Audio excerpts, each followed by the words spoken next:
Šta hoćeš? Ja ne znam šta je.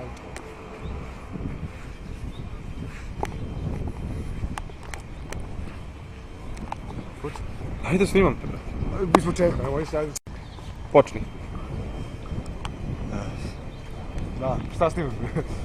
Ovako, evo nas ovdje u Belcu, centar od Belanca.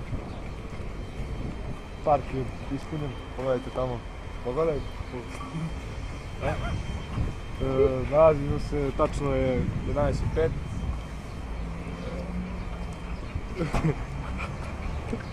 Sad ćemo pređemo ulicu. Prelazimo. Tražimo srećnog dobitnika koji će dobiti na nagradno pitanje i dobiti 1000 dinara. Znači stvarno da pitam. Pitaš nešto koji sad imamo čas. Ajde, hoćeš. Ne. Ne još. Kad bude lepše vreme. Kako mislim iz nekih visera. Ajde. Dve plavuše idu nama u susret sada. Svaćene su. A vam pravo. Bam, bam, bam. A što vi niste na času? Molim te. Gubimo nemački. A da.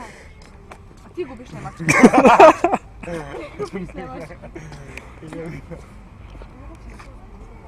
Možda mislim cijel dan tu. Ajde, snimaj. Prestani. Evo, dokaz. Dokaz. Dam ja Kas, to. tako je. Pa onda Vidimo se. Jel dolazite na engleski? bolje da su. Vidite šta deca rade za vreme časova. Neki gubu nemački. A neki imaju ruski. Ali ipak ne idu na časove. Šta se smiješ?